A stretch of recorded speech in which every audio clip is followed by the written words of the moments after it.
నమస్కారం వార్తలకి స్వాగతం. ముందుగా ముఖ్యాంశాలు. వేడుకగా ముగిసిన తిరుపతి శ్రీ తాతయ్యగుంట గంగమ్మ జాతర. అమ్మవారి చంప తొలగింపు కార్యక్రమంతో 8 రోజుల పాటు వైభవంగా సాగిన జాతర పరిసమాప్తం. అమ్మవారి విశ్వరూప దర్శనాన్ని చూసేందుకు పోటెత్తిన రాయలసీమ ప్రాంత ప్రజలు.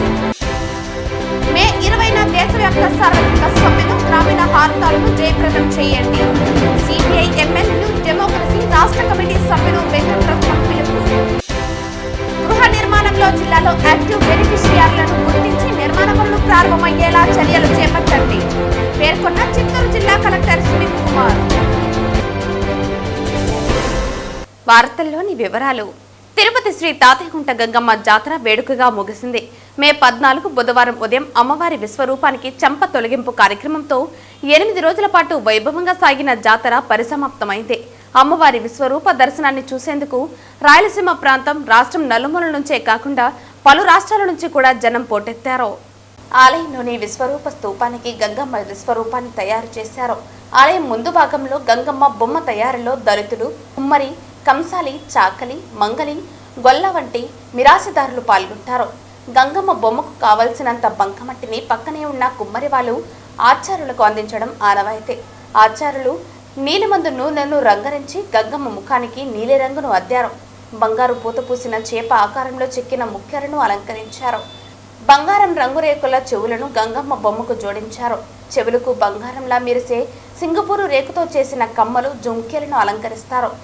మంగలి వాళ్ళు గంగమ్మ బొమ్మ తల మీద తల వెనుక తెల్ల వెంట్రుకలను దారాల్లాగా పేర్చి పొడవుగా వేలాడదీశారు. బంగారంలా దగదగ మెరిసే సింగపూరు రేకుతోనే చేసిన నగిషీలు చెక్కిన కిరీటాన్ని అమ్మవారికి అలంకరించారు. కిరీటం కింద మల్లెపూలతోనూ కనకాంబరాలతోనూ అలంకరించారు. గంగమ్మ నుదుటి భాగమంతా ఎర్రని కుంకుమను పట్టేలా పెట్టారు. నుదురు భాగం మధ్యలో వెండితో చేసిన అడ్డనామాలు అమర్చారు. కనుబొమ్మల మధ్య గంధంతో పెద్ద బొట్టును పెట్టారు. గంగమ్మ బొమ్మ నోరు తెరుచుకునేటట్లుగా రూపాన్ని పెట్టారు. నోటి నిండా ఎర్ర కుంకుమను నింపారు. వెదురు రెబ్బలతో చేసిన పళ్ళను పెట్టారు. చాకలి వాళ్ళు తెచ్చిన చీరను గంగమ్మ బొమ్మకు కట్టారు. గొల్లవాళ్ళు తెచ్చిన మంగళ సూత్రాలను గంగమ్మ మెల్లో వేశారు. గంగమ్మ చీరకు ఒడిపాలను గొల్లవాళ్లే తెచ్చిపెట్టారు. కొద్దిసేపు బంగారు తాలిబొట్లను గంగమ్మ బొమ్మకు కట్టి తీశారు. కింద వెండితో చేసిన కన్నులను అమర్చుతారు. వెండి కన్నుల మధ్యలో నల్లని కనుగుడ్లు పెట్టడానికి ఖాళీ ప్రదేశం ఉంటుంది. కనుగుడ్లను మాత్రం చివరిలో పెడతారు. నల్లగుడ్లను పెడితే గంగమ్మ బొమ్మకు ప్రాణం వచ్చినట్లు భావిస్తారు. తెల్లవారుజామున తాతయ్యగుంట గంగమ్మ గుడికి పేరంటాలు చేరుకున్నాయి. గుడి ముందున్న గంగమ్మ బొమ్మను చూస్తేనే పేరంటాలు వేషానికి పూనకం వచ్చి చిందులేసి చేతితో హారతి సమర్పించింది. గంగమ్మ బొమ్మ దగ్గరుండేవారు పేరంటాలు వేషానికి హారతి ఇచ్చి గంగమ్మ పూలహారాన్ని తీసి పేరంటాలు వేషానికి వేశారు. తర్వాత చుట్టూ ఉన్న జనం అరుపులు, కేకలు, కిలారింపులు అధికమయ్యాయి. పంబల వారు పంపను వాయిస్తుంటే పేరంటాలు వేషధారి పంబలకు అనుగుణంగా అడుగులేస్తూ ఆవేశంతో, ఉద్రేకంతో గంగమ్మ బొమ్మ చెంప దగ్గరుండే మట్టిని చేత్తో లాగేయటాన్ని గంగమ్మ చెంప నరకడం అంటారు. పేరంటాలు వేషం వెనక్కి వెళ్లిపోతూ ఎదురుపడ్డ వారికి ఒడిపాలలోని అక్షింతల్ని ఇస్తారు. మొదటి తాతయ్యగుంట గంగమ్మ చెంప నరికి అక్కడి నుంచి బస్టాండ్ సమీపంలోని తాళ్లపాక పెద్ద గంగమ్మ చెంప నరకడంతో జాతర పూర్తయింది. తిరుపతి గంగ జాతర చాటింపుతో ప్రారంభమై వివిధ వేషాలతో, మొక్కులతో, వినోదాలతో, వ్యాపారాలతో, వివిధ పూజలతో సాగి చిట్ట చివర గంగమ్మ చెంప నరకడంతో పరిసమాప్తమైంది.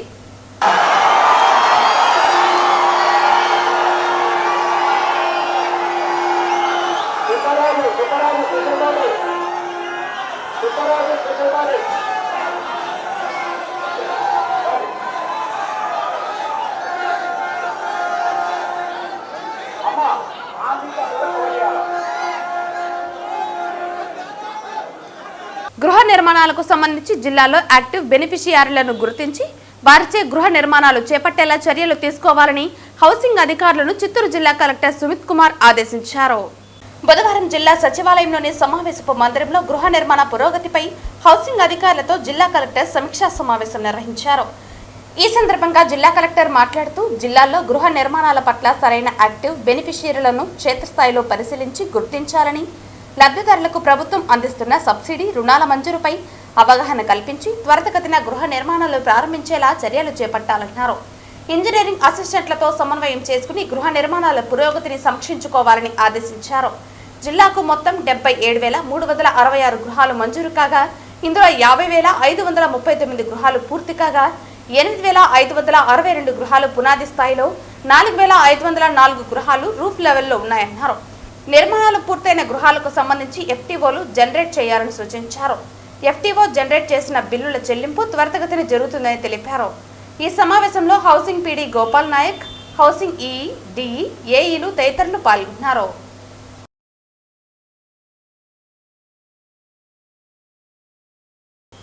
స్వదేశీ విదేశీ కార్పొరేటర్ల ప్రయోజనాలు పరమావధిగా సంస్కరణల పేరుతో కేంద్రంలోని మోదీ ప్రభుత్వం కార్మిక వర్గం రైతాంగంపై దాడి చేస్తోందని, దీనికి వ్యతిరేకంగా ఈ నెల 20వ తేదీన దేశవ్యాప్తంగా జరిగే సార్వత్రిక సమ్మెను, గ్రామీణ హాల్దార్ను జయప్రదం చేయాలని సిపిఐ ఎంఎన్ న్యూ డెమోక్రసీ రాష్ట్ర కమిటీ సభ్యులు తిరుపతి నగర కార్యదర్శి వెంకటరత్నం పిలుపునిచ్చారు. బుధవారం నారాయణపురంలోని ఐఎఫ్టియు కార్యాలయంలో సార్వత్రిక సమ్మె గోడపత్రికలను ఆవిష్కరించారు. ఈ సందర్భంగా కేంద్ర ప్రభుత్వ విధానాలకు వ్యతిరేకంగా నినాదాలు చేశారు. అనంతరం పి వెంకటరత్నం మాట్లాడుతూ, కేంద్రంలోని మోదీ ప్రభుత్వం కార్మికులు, కర్షకుల ప్రయోజనాలను పక్కన పెట్టి కార్పొరేట్ సంస్థలకు పెద్దపీట వేస్తూ వారికి అనుకూలంగా చట్టాలను తీసుకొస్తోందని మండిపడ్డారు. కార్మిక వర్గ వ్యతిరేకంగా 4 లేబర్ కోడ్లను తెచ్చి అమలు చేయడానికి సిద్ధమవుతోందన్నారు. అలాగే రైతు వ్యతిరేక 3 నల్ల చట్టాల స్థానంలో నూతన వ్యవసాయ మార్కెటింగ్ చట్టాన్ని తీసుకువస్తోందని, దీనివల్ల కార్పొరేట్ సంస్థల భారీ దోపిడీకి రైతులు గురయ్యే ప్రమాదం ఉందన్నారు. వెంటనే 4 లేబర్ కోడ్లను రద్దు చేసి పాత కార్మిక చట్టాలను అమలు చేయాలని, నూతన వ్యవసాయ మార్కెటింగ్ చట్టాన్ని ఉపసంహరించుకోవాలని, 8 గంటల పనిదినాన్ని పరిరక్షించాలని కోరారు.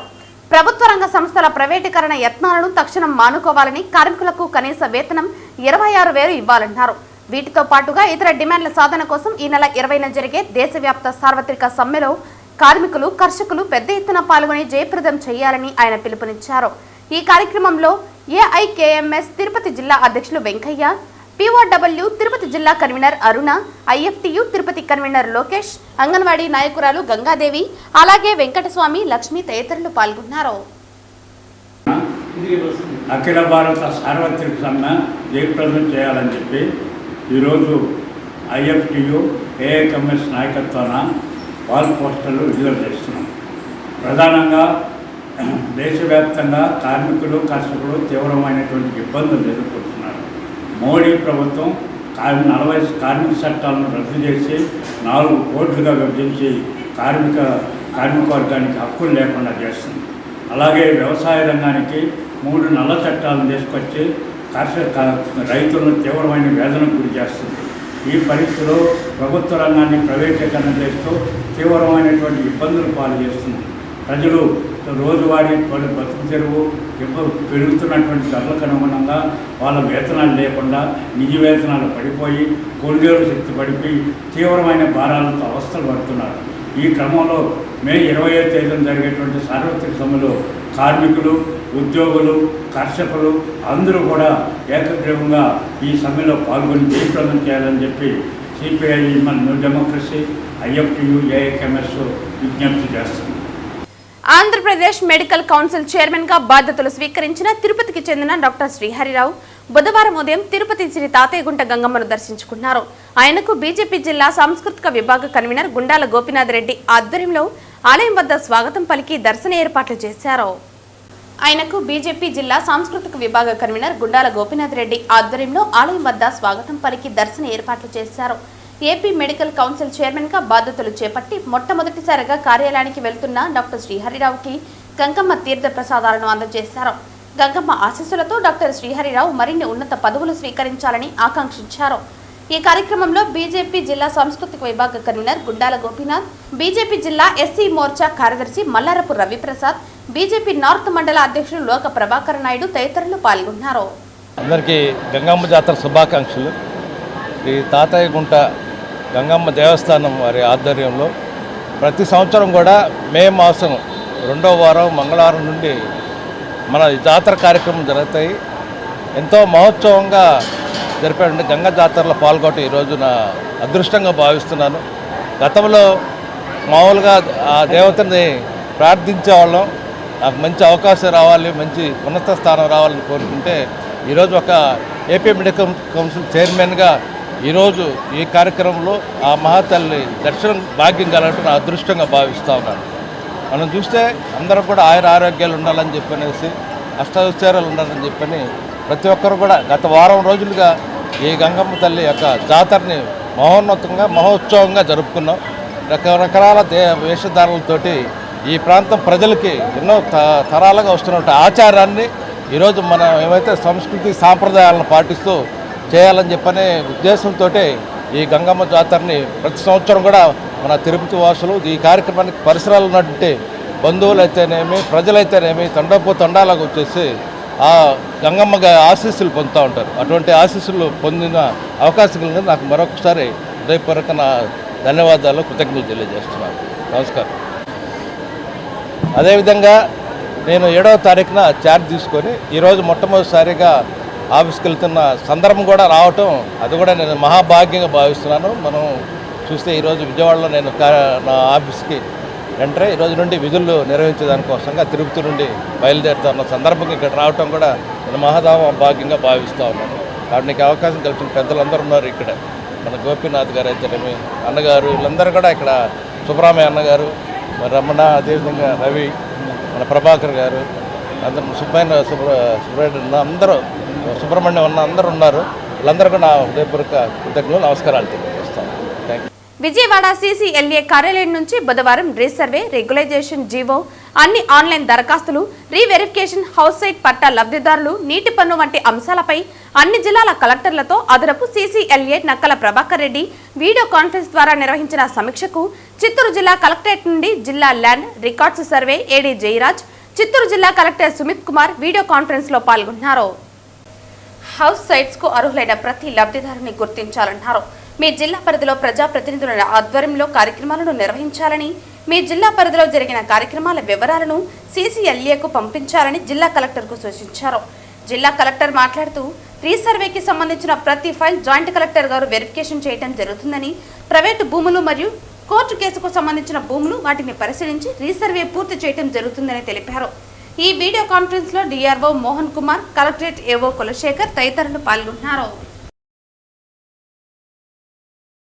తిరుపతి జిల్లా చంద్రగిరి మండలం రంగంపేట సమీపంలోని మోహన్ బాబు యూనివర్సిటీలో ఘనంగా అచీవర్స్ డే సెలబ్రేషన్స్ జరిగాయి. ఈ కార్యక్రమంలో ముఖ్య అతిథిగా ఛాన్సలర్ మంచు విష్ణు పాల్గొన్నారు. 160 వివిధ ప్రముఖ కంపెనీలలో మోహన్ బాబు విశ్వవిద్యాలయం నుంచి 1600 మంది విద్యార్థులు జాబ్ అవకాశం పొందడం ఎంతో గర్వకారణంగా ఉందన్నారు. విజయం అంతం కాదని, ప్రయాణమని విష్ణు తెలిపారు. మాతా, పిత, గురు, దైవంలను జీవితాంతం గుర్తించుకోవాలని విష్ణు హితోపదేశం చేశారు. వాళ్ళను బాధ పెట్టిన వాళ్ళను సమాజం క్షమించదన్నారు. విద్యార్థులందరూ మంచి పొజిషన్లో ఉండాలని సూచించారు. పలువురు ప్రముఖులు విద్యార్థులను ఉద్దేశించి ప్రసంగించారు.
వార్తలు ముగించే ముందు ముఖ్యాంశాలు మరోసారి. వేడుకగా ముగిసిన తిరుపతి శ్రీ తాతయ్యగుంట గంగమ్మ జాతర. అమ్మవారి చంప తొలగింపు కార్యక్రమంతో 8 రోజుల పాటు వైభవంగా సాగిన జాతర పరిసమాప్తం. అమ్మవారి విశ్వరూప దర్శనాన్ని చూసేందుకు పోటెత్తిన రాయలసీమ ప్రాంత ప్రజలు. మే 20న దేశవ్యాప్త సార్వత్రిక సమ్మెను, గ్రామీణ భారతాలను జయప్రదం చేయండి. CPI ML న్యూ డెమోక్రసీ రాష్ట్ర కమిటీ సభ్యులు వెంకటరత్నం పిలుపు. గృహ నిర్మాణంలో జిల్లాలో యాక్టివ్ బెనిఫిషియర్లను గుర్తించి నిర్మాణ పనులు ప్రారంభమయ్యేలా చర్యలు చేపట్టండి పేర్కొన్న చిత్తూరు జిల్లా కలెక్టర్ సుమిత్ కుమార్. ఈ వార్తలు ఇంతటితో సమాప్తం. తిరిగి వార్తల్లో మళ్ళీ కలుద్దాం. అంతవరకు సెలవు. నమస్కారం.